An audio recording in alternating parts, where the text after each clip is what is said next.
ಎಲ್ಲರಿಗೂ ನಮಸ್ಕಾರ. Welcome back my channel. ನಾನು ನಿಮ್ಮ ಪ್ರೀತಿಯ ಭವ್ಯ.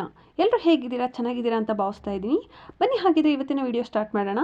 ಎಲ್ಲೂ ಕೂಡ ವಿಡಿಯೋನ ಸ್ಕಿಪ್ ಮಾಡದೆ ಪೂರ್ತಿಯಾಗಿ ನೋಡಿ. ನಮ್ಮ ಅಕ್ಕ ಅವ್ರ ಊರಲ್ಲಿ ಒಂದು ಮದುವೆ ಫಂಕ್ಷನ್ ಇತ್ತು.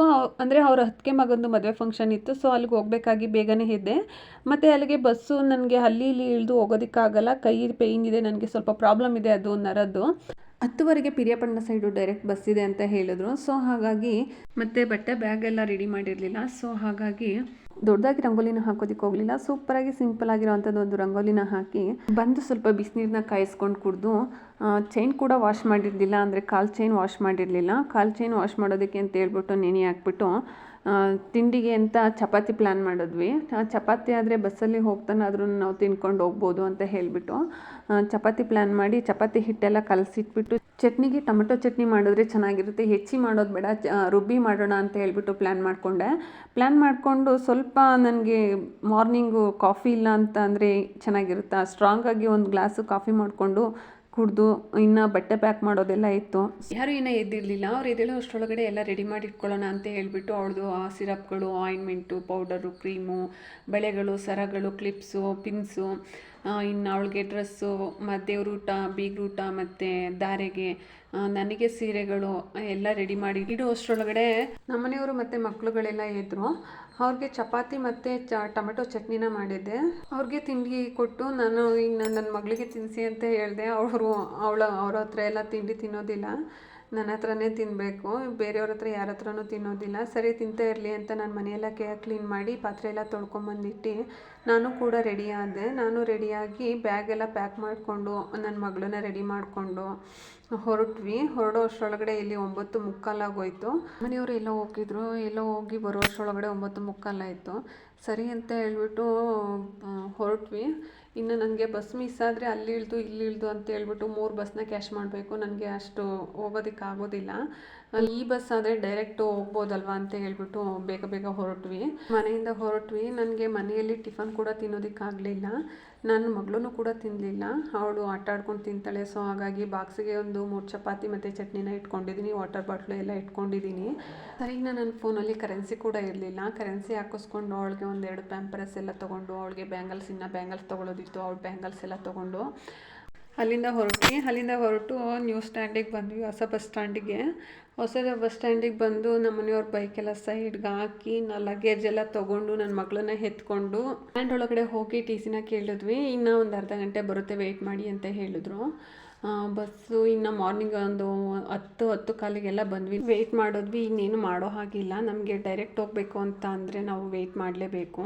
ಅಲ್ಲಿ ಇಲ್ಲಿ ಇಳಿದು ಹೋಗಬೇಕು ಅಂತಂದರೆ ನನಗೆ ಲಗೇಜ್ ಎಲ್ಲ ತೊಗೊಂಡು ಮಗುನ ಎತ್ಕೊಂಡು ಒಬ್ಬಳೇ ಹೋಗೋಕ್ಕಾಗಲ್ಲ. ಜೊತೆಗೆ ಯಾರಾದರೂ ಇದ್ದಿದ್ರೆ ಆರಾಮ್ಸೆ ಹೋಗ್ಬೋದಿತ್ತು. ಸರಿ ಅಂತ ಹೇಳ್ಬಿಟ್ಟು ಕೂತ್ಕೊಂಡ್ವಿ. ಆ ಕಡೆಗೆ ಹೋಗೋ ಜನಗಳಿದ್ರು, ಅವ್ರ ಜೊತೆ ಮಾತಾಡ್ಕೊಂಡು ಕೂತ್ಕೊಂಡ್ವಿ. ಸರಿ ಅಂತೇಳ್ಬಿಟ್ಟು ಬಸ್ ಹತ್ತಿಸಿ ನನ್ನ ಮಗಳಿಗೆ ಬಾಯ್ ಮಾಡಿ ಹೊರಟರು. ನಾವು ಅಲ್ಲಿಂದ ಹೊರಟ್ವಿ. 10:45 ಆಗೋಗಿತ್ತು. ತಿಂಡಿ ತಿಂದಿರಲಿಲ್ವಲ್ಲ, ತುಂಬ ಹೊಟ್ಟೆ ಹಸಿತಾಯಿತ್ತು. ಅವಳಿಗೂ ಸ್ವಲ್ಪ ಚಪಾತಿನ ತಿನ್ನಿಸ್ದೆ. ನಾನು ಕೂಡ ಸ್ವಲ್ಪ ಚಪಾತಿನ ತಿನ್ಕೊಂಡು ಹಾಗೆ ಅವಳು ಮಲ್ಕೊಂಡ್ಳು. ಅಷ್ಟರೊಳಗಡೆ ಗೊರೂರು ಸ್ಟ್ಯಾಂಡ್ ಬಂತು. ಗೊರೂರಲ್ಲೊಂದು ಸ್ಟಾಪ್ ಕೊಟ್ಟರು. ಗೊರೂರು ಬಸ್ ಸ್ಟ್ಯಾಂಡ್ ಮಾತ್ರ ನಾವು ಚಿಕ್ಕ ಮಕ್ಕಳಿಂದನೂ ನೋಡ್ತಾ ಇದ್ದೀವಿ. ಅದು ಹೇಗಿತ್ತು ಹಾಗೇ ಇದೆ. ಏನೇನೆಲ್ಲ ಚೇಂಜ್ ಆಗಿದೆ, ಇದು ಮಾತ್ರ ಚೇಂಜ್ ಆಗಿಲ್ಲ, ಹಾಗೇ ಇದೆ. ಅಲ್ಲಿಂದ ಹೊರಟು ಗೊರೂರು ಡ್ಯಾಮ್ನ ನೋಡಿಕೊಂಡು ಅಷ್ಟರೊಳಗಡೆ ಅವಳು ಮಲಗಿಬಿಟ್ಟಿದ್ಲು. ಇನ್ನು ಜೊತೆಗೆ ಯಾರೂ ಇರಲಿಲ್ಲ ಮಾತಾಡೋದಕ್ಕೆ. ನನಗೂ ಬೇಜಾರಾಗ್ತಾಯಿತ್ತು. ನನಗೆ ನಿದ್ರೆ ಬರಲಿಲ್ಲ. ಹಾಗೆ ನೋಡ್ತಾ ಇದ್ದೆ. ನೋಡ್ತಾನೆ ಹರ್ಕಲ್ಗೂಡು ಬಂತು. ಹರ್ಕಲ್ಗೂಡಲ್ಲಿ ಫೇಮಸ್ ದೇವರು ದೊಡ್ಡಮ್ಮ ತಾಯಿ. ಆ ತಾಯಿ ನಮ್ಮವನಿಗೆ ಒಂದು ನಮಸ್ಕಾರ ಮಾಡಿ ಅಲ್ಲಿಂದ ಹೊರಟು ಹರ್ಕಲ್ಗೂಡಲ್ಲಿ ಒಂದು ಸ್ಟಾಪ್ ಕೊಟ್ಟರು. ಅಲ್ಲಿನೂ ಸ್ವಲ್ಪ ರಶ್ ಆಯಿತು. ಅಲ್ಲಿಂದ ಹೊರಟ ಮೇಲೆ ಸ್ವಲ್ಪ ಬಸ್ಸು ಸ್ಲೋನೇ ಆಯಿತು. ಹರ್ಕಲ್ಗೂಡು ತನಕ ಬರೋ ಅಷ್ಟರೊಳಗಡೆ ಬೇಗ ಬಂತು. ಅಲ್ಲಿಂದ ಆ ಕಡೆಗೆ ತುಂಬಾ ಸ್ಲೋ ಆಯಿತು. ಬಸ್ಸು ಸ್ಲೋ ಆಯ್ತಲ್ವ, ಸ್ವಲ್ಪ ಲಾಂಗ್ ಅಂತ ಅನ್ನಿಸ್ತು. ನನಗೂ ಸ್ವಲ್ಪ ನಿದ್ದೆ ಬಂತು. ನಾನು ಮಲ್ಕೊಂಡ್ಬಿಟ್ಟೆ. ಮಲಗಿ ಎದ್ದೇಳೋ ಅಷ್ಟರೊಳಗಡೆ ಪಿರಿಯಾಪಟ್ಟಣ ಬಂದಿತ್ತು. ಪಿರಿಯಾಪಟ್ಟಣ ಬರೋ ಅಷ್ಟರೊಳಗಡೆ ಸ್ವಲ್ಪ ಮಳೆ ಸ್ಟಾರ್ಟ್ ಆಗಿತ್ತು. ಪಿರಿಯಾಪಟ್ಟಣನ ಶಕ್ತಿ ದೇವತೆಗಳ ನಗರ ಅಂತಲೇ ಕರೀತಾರೆ. ಸೊ ಇಲ್ಲಿ ನಾವು ತಲುಪೋ ಅಷ್ಟರೊಳಗಡೆ ಮಿನಿಮಮ್ 1:45 ಆಗೋಯ್ತು. ಇಲ್ಲಿಂದ ನಾವು ಮತ್ತೆ ರಿಟರ್ನ್ ಸ್ಟ್ಯಾಂಡಿಂದ ಹೊರಟ ಮೇಲೆ ಡೈರೆಕ್ಟ್ ನಾವು ಚಿಲ್ಕುಂದಕ್ಕೆ ಟಿಕೆಟ್ ತೊಗೊಂಡಿದ್ವಿ. ಅಂದರೆ ಊರಿಗೇ ಟಿಕೆಟ್ ತೊಗೊಂಡಿದ್ವಿ. ಅಲ್ಲೂ ಕೂಡ ಬಸ್ ರಶ್ ಆಯಿತು ಪಿರಿಯಾಪಟ್ಟಣದಲ್ಲಿ. ಅಲ್ಲಿಂದ ಹೊರಟು ಏನೋ ಒಂದು 10 ನಿಮಿಷಕ್ಕೆಲ್ಲ ಚಿಲ್ಕುಂದ ಬಂತು. ಅಲ್ಲಿಗೆ ನಮ್ಮ ಅಕ್ಕನ ಮಗ ಬಂದಿದ್ದ. ಅವನು ಬೈಕಲ್ಲಿ ಕರ್ಕೊಂಡು ಹೋದ ಮನೆಗೆ. ತುಂಬಾ ಹೊಟ್ಟೆ ಹಸಿವಾಗಿತ್ತು ಮತ್ತು ಸುಸ್ತಾಗಿತ್ತು. ಲಾಂಗ್ 4 ಅವರ್ ಜರ್ನಿ ಆಗೋಯಿತು. ನಾವಿಲ್ಲಿ ಬರೋ ಅಷ್ಟರೊಳಗಡೆ ಎಲ್ಲರೂ ನೆಂಟರುಗಳು ಬಂದಿದ್ದರು. ಅಲ್ಲಿಂದ ನಮ್ಮ ಅಕ್ಕನ ಮನೆಯಿಂದ ನಮ್ಮ ಅಕ್ಕ ಅವ್ರ ಅತ್ತಿಗೆ ಮನೆಗೆ ಹೋದ್ವಿ. ಅಲ್ಲಿ ಮದುವೆ ಮನೆ ಹತ್ರ ಹೋಗಿ ಊಟ ಎಲ್ಲ ಮುಗಿಸ್ಕೊಂಡ್ವಿ.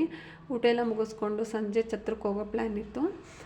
ಮದುವೆ ಅಂತಂದ್ರೇ ತುಂಬಾ ಪ್ಲ್ಯಾನ್ಸ್ಗಳಿರುತ್ತೆ. ಸೊ ಅಲ್ಲಿ ಏನೇನೋ ಚಪ್ರ ಎಲ್ಲ ತುಂಬ ಚೆನ್ನಾಗಿ ರೆಡಿ ಮಾಡಿದರು. ಏನೋ ಒಂದು ಶಾಸ್ತ್ರ ಕೂಡ ಮಾಡಿದರು ಇವ್ರ ಕಡೆದು. ಎಲ್ಲರೂ ಕೂಡ ಚೆನ್ನಾಗಿ ಮಾತಾಡ್ಸಿದ್ರು. ಇವರೇ ನಮ್ಮ ಮದುವೆ ಗಂಡು.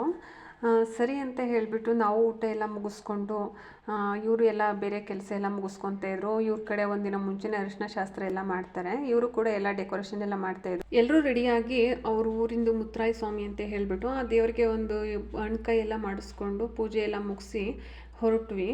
ಅಲ್ಲಿಂದ ಹೊರಟು ಸ್ವಲ್ಪ ದೂರಕ್ಕೆ ಹುಣಸೂರು ಹತ್ರ ಅಲ್ಲಿ ಒಂದು ಶಿವನ ದೇವಸ್ಥಾನ ಇದೆ. ತುಂಬಾ ಚೆನ್ನಾಗಿದೆ ಆ ಶಿವನ ದೇವಸ್ಥಾನ. ಶಿವನ ದೇವಸ್ಥಾನಕ್ಕೆ ಒಂದು ನಮಸ್ಕಾರ ಮಾಡಿ ಚೌಟ್ರಿನ ರೀಚ್ ಆದ್ವಿ. ನೈಟೇ ಚೌಟ್ರಿಗೆ ಬಂದ್ವಿ. ರಿಸೆಪ್ಷನ್ ಇತ್ತು. ರಿಸೆಪ್ಷನ್ ಅಂದರೆ ಎಂಗೇಜ್ಮೆಂಟ್ ಥರ ಮಾಡಿದ್ರು.